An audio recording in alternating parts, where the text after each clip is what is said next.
Okay, next one, yung cosine ratio, no? So pag cosine naman ang hinahanap natin, it is the ratio of the opposite side, adjacent side over the hypotenuse. So yung adjacent side daw is yung forward distance.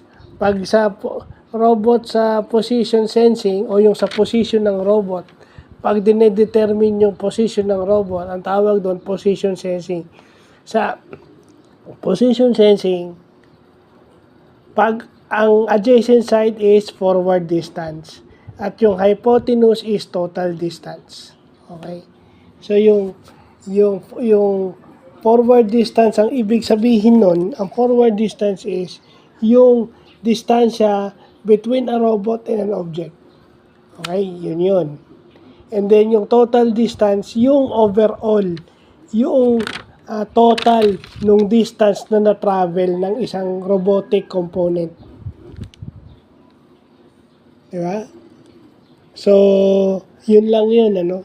Any example natin, no? Ayan. Yung 55 at saka yung theta is equal to, baguhin natin. O, yan.